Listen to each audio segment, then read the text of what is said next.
नमस्ते दोस्तों। आज सुनिए डॉक्टर संगीता झा की लिखी हुई कहानी डॉक्टर साहिबा। लेखिका संगीता जी पेशे से हैदराबाद की प्रसिद्ध एंडोक्राइन सर्जन हैं। लेखन उनका पैशन है। वे अपने पाठकों में बहुत ही लोकप्रिय हैं। प्रस्तुत है उनकी कहानी मेरी ज़ुबानी। मैं हूँ सीमा सिंह। सुनो, मेरे 3 सूट विद टाई तैयार रखना। परसों 1 जुलाई यानी डॉक्टर्स डे है। मुझे 3 जगह चीफ गेस्ट बन के जाना है। एक तो जो नया कार्डियोलॉजी सेंटर सिविल लाइंस में बना है, वहाँ न केवल रिबन काटना है, बल्कि वे लोग तो मुझे सीईओ बना पूरे सेंटर की जिम्मेदारी देना चाह रहे हैं। वहाँ पूरा पैसा सीएम साहब के भाई का लगा हुआ है।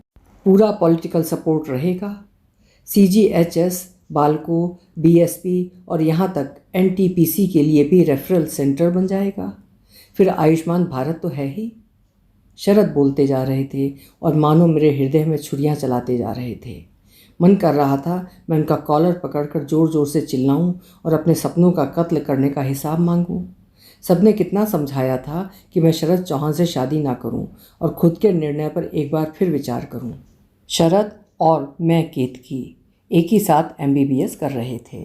शरद हमारी क्लास के टॉपर थे और मैं भी फर्स्ट 10 में रहती थी। मैं और केतकी दुबे एक पढ़े लिखे परिवार से थीं, जहां पापा मैकॉन में इंजीनियर और मम्मी स्कूल में मैथ्स की टीचर थीं। वहीं शरद एक बिजनेस परिवार से ताल्लुक़ रखता था। उसके घरवाले धनबाद माइंस का पूरा ठेका लेते थे। पूरा धनबाद शहर मानो उन्हीं का था। जमशेदपुर का एक कॉस्मोपॉलिटियन शहर था, जिससे मेरे घर का वातावरण भी काफ़ी मॉडर्न था। मेरे और भाई में कोई अंतर नहीं था। भाई IIT कानपुर इंजीनियरिंग करने चला गया और मैं MBBS की पढ़ाई करने रांची आ गई। क्लास की सारी लड़कियां पहले ही दिन से शरद पर लट्टू हो गई थीं। केवल मैं ही जमशेदपुर से होने की वजह से धड़ल्ले से अंग्रेजी बोलती थी और क्लास में नोट्स भी अच्छे से लिखती थी। लड़कों में यही हाल शरद का था। हमारी दोस्ती भी नोट्स की वजह से हुई। वैसे तो मैं भी कॉलेज के पहले दिन से ही उसकी फ़ैन बन गई थी, लेकिन केवल फ़ैन। हमारी दोस्ती तब शुरू हुई जब मैं, या कहिए हम दोनों, 3rd ईयर में थे। पूरे रांची में डेंगू फैला हुआ था और मैं उसकी चपेट में आ गई थी। हाथ पैर जोड़ों में दर्द और साथ में तपता शरीर। हॉस्टल में सिवाय दोस्तों के और किसी सेवा की व्यवस्था न थी। पापा आकर मुझे घर ले गए। करीब 15 दिनों बाद मैं वापस आई तो इतना कुछ छूट गया था कि मुझे परेशानी होने लगी कि इस छूटे सिलेबस की कैसे भरपाई हो। सहेलियों से पता चला लड़कों में शरद चौहान के नोट्स अच्छे रहते हैं। मैं झल्लाई, तुम सब गधी हो। अच्छा साफ सुथरा लिखने में तुम्हारी जान पर आ जाती है। मैं उसे ठीक से जानती भी नहीं। वो क्या समझेगा मुझे कि नोट्स मांगने आई है। मेरी एक मित्र सुरभि ने कहा, नो टेंशन, मैं मांग लेती हूँ, तू कॉपी करके वापस कर देना। मुझे हल्का सा क्रश तो था ही। मैंने भी कहा, जा मांग ले नोट्स, पता तो चले ये शरद क्या चीज़ है। सुरभि बोली, अरे टॉपर है बैच का, सारे गोल्ड मेडल उसी के पास हैं और तुझे परखना है। मैंने फिर जोर देकर कहा, अरे बड़े बाप का बेटा है, कॉन्वेंट से पढ़ा है, धड़ल्ले से इंग्लिश बोलता है, सारे मार्क्स प्रैक्टिकल में अपने इंग्लिश की वजह से ही पाता है। नोट्स से हैंडराइटिंग और क्लैरिटी का पता चलेगा। सुबह तो मेरा जवाब सुन हंसते हंसते बोली, लुक हु इज सेइंग, जो हम पर अपनी इंग्लिश की धौंस मारती है। हम हमेशा बात करते हैं, काश हमें भी केतकी सी इंग्लिश आती। जब वो नोट्स मेरे पास पहुँचे तो मैं मानो उसी पल से शरद की दीवानी हो गई।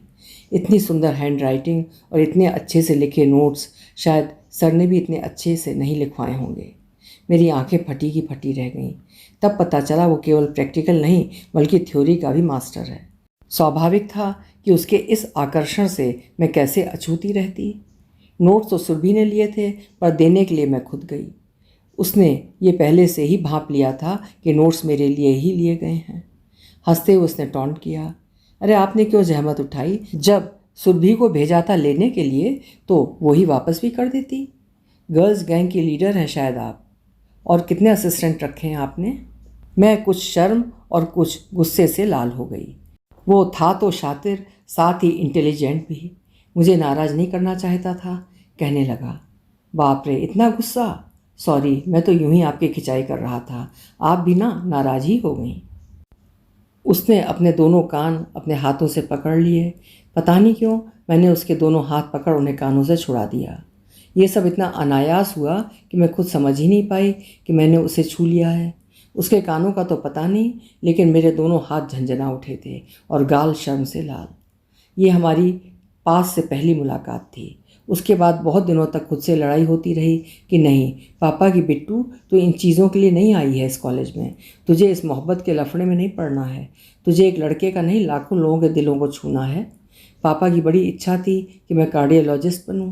हाई स्कूल में घर के सामने रह रहे लड़के जिसका नाम अनिल था से क्रश हो गया था। पापा ने एक दिन हमें बातें करते पकड़ लिया था। उनकी बारकी आंखों ने ताड़ लिया था कि उनकी बिट्टू भटकने की राह पर चल रही है। घर आने पर चुपचाप मुझे कमरे में ले गए और एक टेड टॉक की तरह बहुत ही अच्छा व्याख्यान दिया और मुझे एहसास कराया कि मैं उनका सपना हूँ और मैं प्यार दुनियावी चीज़ों के लिए नहीं हूँ। मुझ में उनको मैडम क्यूरी दिखती थी। मैंने उसी दिन ठान लिया था कि मेरी मंजिल एक कार्डियोलॉजिस्ट बनना है। मैं और लड़कियों की तरह गायनिकोलॉजिस्ट नहीं बनूंगी। मम्मी मैथ्स की लेक्चरर ज़रूर थी, लेकिन उनका एक नाता भोलेनाथ से भी था। रोज़ घर से निकलने से पहले भोलेनाथ को फूल और बेलपत्र चढ़ाती थीं और कहती, जो तेरी इच्छा है दे देना मेरे भोले। मैं रोज़ ये देखती और सोचती, अजीब है ये मम्मी, मांगती भी दूसरे की इच्छा का है, ये नहीं कि अपनी इच्छा से कुछ मांग लें। एक दिन मैंने पूछ ही लिया, बड़ी अजीब हो आप, खुद की इच्छा से क्यों नहीं मांगती, क्यों कहती हो जो इच्छा हो तो दे देना। एक दिन मैंने पूछ ही लिया, बड़ी अजीब हो आप, खुद की इच्छा से क्यों नहीं मांगती, क्यों कहती हो जो इच्छा हो दे देना। मम्मी का जवाब सुनकर तो सचमुच अजीब लगा। उन्होंने कहा, अरे पगली, अपनी इच्छा से मांगूंगी तो वो मुझे मेरी हैसियत से देगा, जब वो अपनी इच्छा से देगा तो उसकी हैसियत से देगा। मेरा भोला सचमुच बहुत चमत्कारी है। उसी की इच्छा से तेरे पापा मुझे मिले। पहले बेटा दिया, फिर मन में बेटी की इच्छा थी तो तू आ गई। उसके बिना एक पत्ता भी हिल सकता है क्या। उस समय तो मम्मी का जवाब सुनकर थोड़ा अटपटा और थोड़ी उनकी अपने भोले के प्रति अंधभक्ति लगी। लेकिन जब उस दिन बार बार दिल के दरवाजे खटखटाती शरद की चाहत मुझे भोले का ही कोई खेल लगी। मेरे दिल में भी शरद के लिए उपजी मोहब्बत को भोले का प्रसाद मान जय भोलेनाथ कह शरद को अपने दिल में जगह दे दी। कॉलेज लाइफ में जब आप प्यार की चपेट में आते हैं तो लगता ही नहीं कि कभी मैं तेरा हस्बैंड तो मेरी वाइफ वाला समय भी आएगा। बस लगता है मानो दोनों चिड़ा और चिड़ी हों, जिनके लिए दुनिया में सिवाय उनके कोई मायने नहीं रखता। कभी सोचा भी नहीं कि कभी शरद की बीवी बन उसके बच्चे भी पालने पड़ेंगे। वहाँ सिर्फ सपने थे जिसमें मैं उसकी हीर और वो मेरा रांझा था। उन दिनों रांची छोटा शहर था, इसलिए हम बाहर खुले आम घूम भी नहीं सकते थे। प्यार किया तो डरना क्या, ये सिर्फ गाने और पिक्चर में ही चलता था। हमारे प्यार में छुपाना और डरना ज़्यादा था और हमारी आंखें ही ज़्यादा बातें करती थीं। पता नहीं कब प्यार परवान चढ़ता गया और मैं पागल सपने भी मेडिकल के ही देखती रहती। जब सपनों में हमारे शारीरिक मिलन की कल्पना करती तो मुझे दिखते शरद के अनगिनत तीर की तरह मेरे ओवम की ओर आते शुक्राणु। मैं सपने में ताली बजाकर चिल्लाती, वीर तुम बढ़े चलो। मुझे उनमें हूणों की सेना दिखती, जिसमें तो आधे मेरी वैजाना के एसिडिक माध्यम में शहीद हो जाते। किसी तरह एक शूरवीर वो 4 इंच की विश्व की सबसे लंबी बाधा दौड़ को पार करते हुए मेरे ओवम तक पहुंचता और मैं जोर से चिल्लाने लगती, वेल डन, शाबाश, कीप इट अप। आधी रात को मेरी आवाज़ सुन सुरभि चिल्लाती, क्या हुआ, सोने दे, हल्ला क्यों मचा रही है। मैं भी घबरा कर उठती और कहती, तू भी ना इतने अच्छे सपने से निकाल दिया। सुरभि पूछती, ऐसा भी क्या था सपने में जो शाबाश कहने की ज़रूरत पड़ी। मेरा जवाब था, वो ना शरद का एक शूरवीर स्पर्म मेरे मोटे ओवम तक पहुंच गया। प्रकृति का सबसे बेमेल मिलन, पतला सा पूंछ फटकारता दूल्हा और मोटी सी दुल्हन। सुरभि जोर से चिल्लाई, आर यू मैड, यही सब बचा था सपने में देखने के लिए। खाली स्पर्म था या उसके साथ शरद भी था। मैंने बड़े सादगी से उत्तर दिया, नहीं, केवल स्पर्म था मेरी मोटी दुल्हन ओवम के साथ। ऐसे कितने उल्टे सीधे सपने देखती और खुद के अंदर ज़्यादा रहती। जब मेडिसिन पोस्टिंग शुरू हुई तो बीमारियों के साथ मेरी सोच भी दौड़ने लगती। मरीज की छाती में स्टेथोस्कोप रख जब पहली बार हार्ट साउंड सुना तो लगा ये भी शायद किसी के लिए धड़क रहा है। मैं स्टेथोस्कोप हटाने को ही तैयार नहीं थी। मरीज घबरा गया और हमारे बैच का कौशल तिवारी जोर से चिल्लाया, केतकी क्या कर रही है, पेशेंट को माइट्रल स्टेनोसिस का डायस्टोलिक मरमर है, सबको सुनना है। तू ऐसे चिपकी रहेगी तो ये तो भाग ही जाएगा। पूरा बेस्ट ठहाके लगाकर हंसने लगा और मैं शर्म से लाल हो गई। जब शरद को इसका पता चला तो वो भी मेरा मालिक बनकर मुझ पर गुस्सा करने लगा। मैं तो औरों से अलग थी। मैंने उसी दिन लाइब्रेरी की किसी किताब में हार्ट ट्रांसप्लांट के बारे में पढ़ा था। मैंने शरद के गुस्से को नज़रअंदाज कर उसी से पूछा, अगर किसी का दिल निकाल किसी दूसरे को लगा दिया जाए तो साथ दिल की यादें भी तो जाएंगी और मरीज का दिल किसी और के लिए धड़कने लगेगा। शरद का गुस्सा तो चरम सीमा पर पहुंच गया और बोला, तुम और तुम्हारी बातें भाड़ में जाओ। और वो मुझे छोड़कर थोड़े दिनों के लिए मुझे भी अपनी ज़िंदगी से निकाल चला गया। मैं तो उसके प्यार में पागल थी। बार बार उसके परम मित्र साहिल से उसको खबर भिजवाई, लेकिन शरद के कानों में जूं तक ना रेंगी। मेरी सारी दोस्तों ने मुझे समझाया, मीरा ने तो यहाँ तक कहा, देख अच्छा ही हुआ वो खुद से अलग हो गया, बहुत ज़्यादा मेल शॉनिस्ट है, उसकी पूरी फैमिली भी वैसी है। तेरे अंदर भविष्य का एक होनहार काबिल डॉक्टर पल रहा है, मत कर खिलवाड़ अपने भविष्य से। उसके साथ एक लिपस्टिक लगाने वाली गुड़िया बनकर रह जाएगी। मीरा, सुरभि, शोभा के सामने तो मैं यानी केतकी चुप ही रही। कितनी भोली थी मैं। पर यह शरद भी जानता था कि मेरे पास रूप था, गुण थे और मैं क्लास की सबसे होशियार लड़की थी। बावजूद इसके अहंकार मेरे पास फटका भी ना था। उसके लिए मेरे से अच्छी कोई भी लाइफ पार्टनर मटेरियल कम से कम क्लास में तो कोई भी नहीं थी। पूरे फाइनल ईयर में हम दोनों एक दूसरे से लगभग दूर रहे। मैं भी किताबों और सपनों में खोने लगी थी। सर्जरी पोस्टिंग में जब भी किसी मरीज का पस से भरा घाव देखा, उसके अंदर के बैक्टीरिया में मुझे रावण और उसकी राक्षसी सेना और एंटीबायोटिक में मुझे प्रभु राम और उनके दूत दिखते। इन्हीं विचित्र और सबसे अलग सोचों के साथ मैंने मेडिसिन और गायनी में गोल्ड मेडल ले फाइनल MBBS में अपने झंडे गाड़ दिए। शरद को सर्जरी और ऑप्थेल्मो के गोल्ड मेडल के साथ संतोष करना पड़ा। अभी इंटर्नशिप शुरू ही हुई थी कि पहले ही दिन शरद मेरे पास आया और उसने सीधे विवाह का प्रस्ताव रखा। मेरे शुभचिंतक सलाहकार सुरभि, मीरा, शोभा अपने अपने शहर जा चुकी थीं और वहीं से इंटर्नशिप कर रही थीं। उन दिनों सेल फोन भी नहीं थे कि मैं उन्हें इत्तला भी कर पाती। मेरी तो ऐसी हालत थी जैसे अंधा क्या चाहे दो आँखें। मैंने तुरंत हामी भर दी।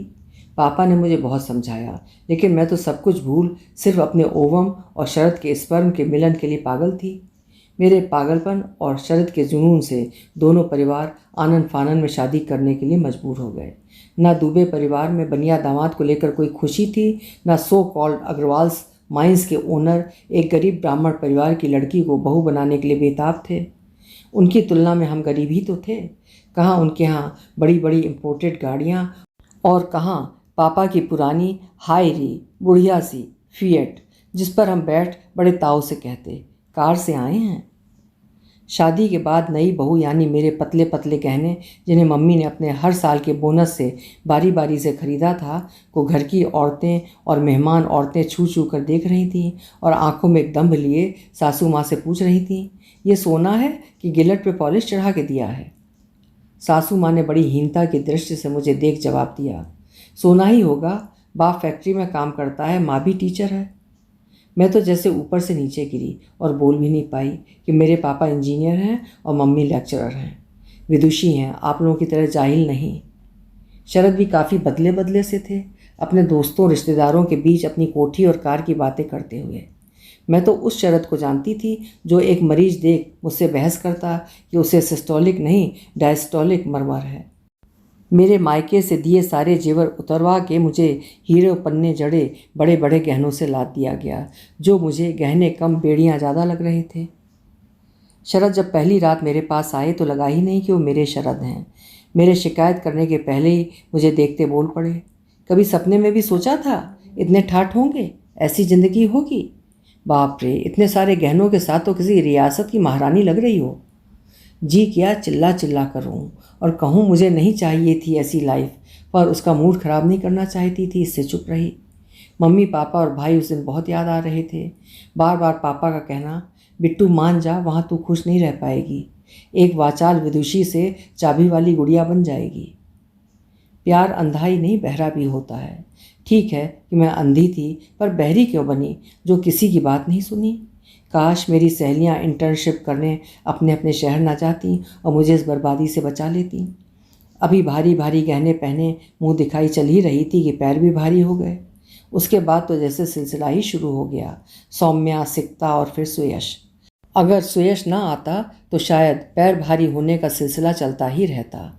उधर शरद MD, DM, फिर MRCP जैसी डिग्रियां इकट्ठी कर world famous all India institute में प्रोफेसर कार्डियोलॉजी बन अपनी सक्सेस का पताका फहरा रहे थे। साथ प्राइवेट प्रैक्टिस की तरफ पैर रखने का मंसूबा भी बना रहे थे, जिसकी पहल जगह जगह रिबन काट कर हो रही थी। इंटर्नशिप के अंतिम दिनों में सौम्या पैदा हुई। फिर तो जैसे मैं माँ बनी रही। ससुराल को छोड़ दिल्ली शरद के साथ तो ज़रूर आ गई, लेकिन बच्चों को कैसे छोड़ती। लेकिन यहाँ भी बचपन से बनी ग्रंथियों ने मुझे फिर पराजित कर दिया। धनबाद से घर पर काम और बच्चों की देखभाल के लिए विश्वसनीय सर्वेंट सब कुछ आ गए थे, लेकिन मम्मी की नौकरी करने की वजह से मन में स्कूल से आने पर माँ के पराठे की जगह डबल रोटी और दूध नहीं तो कभी केला सेब खा भूख मिटाने से दिल में एक गांठ सी बन गई थी। लगता था बच्चे गर्म गर्म पराठे टिफ़िन में लेकर जाएं और स्कूल से आकर मुझे पाएं, स्कूल का बस्ता और मोजा फेंकें और मम्मी मम्मी चिल्लाएं। लेकिन यहाँ पर मुझे ही धोखा खाना था। एक दिन बेटे का होमवर्क देखने के लिए बैग खाली किया तो उसके टिफ़िन से बाहर निकलता चीज़ देखा। पूछा तो जवाब मिला। मुझे रोज़ रोज़ पराठा खाना अच्छा नहीं लगता, इसलिए निखिल को पराठा देकर उसका चीज़ टोस्ट खा लिया। निखिल की मम्मा बैंक में काम करती है, इसलिए वो रोज़ बाहर से ख़रीदा टिफ़िन लेकर आता है। उसके तो मज़े हैं। आप भी तो कहती हो कि आपने भी डॉक्टरी की पढ़ाई की है, लेकिन कुछ करती नहीं और ना ही खाना बनाती हो। रोज़ अहल्या दीदी सुबह उठकर हमारा टिफ़िन बनाती हैं। उधर बीच वाली बेटी सिकता की आवाज़ आई। एग्जैक्टली मैं भी यही कहने वाली थी। पता है आज मेरी टीचर ने मुझसे कहा, अरे तुम डॉक्टर शरद अग्रवाल की बेटी हो ना, मेरे पापा को दिखाना है, उनका अपॉइंटमेंट दिला दो ना। I felt so proud of पापा। वहीं मैंने मैडम के फ़ोन से ही पापा को फ़ोन लगा मैडम की बात करा दी। पूरी क्लास में मेरा इंप्रेशन जम गया। मैं तो जैसे आसमान से नीचे गिर पड़ी। अपने पैरों पर कुल्हाड़ी मैंने ही मारी थी। सौम्या बड़ी हो रही थी इसलिए चुप रही। शायद मेरा दर्द समझती थी, इसलिए थोड़ी देर बाद दोनों को अपने कमरे में ले जाकर समझा रही थी। मुझे मम्मी की दोस्त मीरा आंटी ने बताया था कि मम्मी तो बैच की टॉपर थी। वो तो शादी के तुरंत बाद मैं पैदा हो गई, इसलिए बेचारी मुझे पालने के चक्कर में पोस्ट ग्रेजुएशन नहीं कर पाई। फिर तुम दोनों आ गए। हम सब कल्प्रेट हैं। सिकता का जवाब तो मुझे हिला ही गया। Hey, who asked her to get pregnant? रोज़माला डी का एडवर्टाइजमेंट टीवी में नहीं देखती थी क्या? और इतना ही कैरियर प्यारा था तो अबॉर्शन करा लेती, खुद भी तो डॉक्टर थी। बेटा जो उस समय 8वीं में आ चुका था अबॉर्शन का मतलब ही समझता था, बोलने लगा। यस यस, एक के बाद और दो। खुद को धनबाद की रानी बनने का शौक जो था। बच्चों की ये बातें मैं छुप छुप कर सुन रही थी, लेकिन मैंने भी आत्मविश्लेषण किया और पाया मेरा अंधा और बहरा होना ही मेरी इस हालत का कारण है। पापा की कही एक कहावत याद आई, जब जागो तभी सवेरा। बस फिर क्या था, अपने दोस्त सुरभि, मीरा और शोभा को फ़ोन लगाया। दोस्त तो दोस्त होते हैं और कभी नहीं बदलते हैं। शोभा एक प्राइवेट कॉलेज जो उसी समय खुला था में मेडिसिन विभाग की HOD थी। उसने अपने डीन से बात कर मेरे लिए DNB मेडिसिन ज्वाइन करने की व्यवस्था कर दी। घर पर शरद और दोनों छोटे बच्चों ने मेरे इस निर्णय की बहुत खिल्ली उड़ाई। मुझे डॉक्टर साहिबा कहकर हंसी उड़ाने लगे। शरद चिल्लाए, are you mad? People will laugh, will make fun of me. कुछ शर्म करो, तुम 40 की उम्र में पढ़ोगी DNB? क्या नहीं है तुम्हारे पास? मेरा अंधा और बहरापन दोनों गायब हो चुका था। मैंने भी उतनी ही ज़ोर से जवाब दिया, यस आई वॉज मैड। अपना कैरियर छोड़ 23 साल में तुमने शादी की, 24 साल में तुम्हारा बच्चा पैदा किया, और तो और तुम्हारे आगे घुटने टेके। तुम्हारे बेटे की चाह ने मुझसे 2 और बच्चे पैदा कराए। वो तो शुक्र है ऊपर वाले का कि सुयश आ गया, नहीं तो 40 की उम्र तक मैं बेटियां ही पैदा करती रहती। पूरे घर में सन्नाटा छा गया। मेरा यह नया क्रांतिकारी रूप देख मेरी बड़ी बेटी सौम्या बड़ी खुश थी। उसने रात में आकर मेरा माथा चूमा और कहा, वेल डन माँ। अगले ही दिन मैंने शोभा का धन्वंतरी हॉस्पिटल ज्वाइन कर लिया। पापा और मम्मी मेरे इस निर्णय से बड़े खुश हुए। उनका भी तो यही सपना था, एक नई केतकी का जन्म हुआ। आज मैं सच की डॉक्टर साहिबा यानी एक कार्डियोलॉजिस्ट बन गई हूँ। ठीक MBBS की ही तरह फिर से मेरा और शरद का प्रैक्टिस में कंपटीशन शुरू हो गया है, जहाँ कई बार शरद से नाखुश हो मरीज मेरे पास आते हैं। हम सभी पुरानी सहेलियाँ महीने में एक बार ज़रूर अपनी अपनी पीठ थपथपाने के लिए मिलते हैं।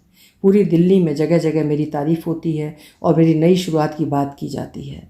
यहाँ भी कई बार मेरे जीवन का पुरुष बाजी मार ले जाता है। लोग ये कहना नहीं भूलते, ये डॉक्टर शरद की हौसला अफजाई का ही परिणाम है कि उनकी पत्नी डॉक्टर केतकी जीवन में इतना बड़ा मुकाम तय कर पाई।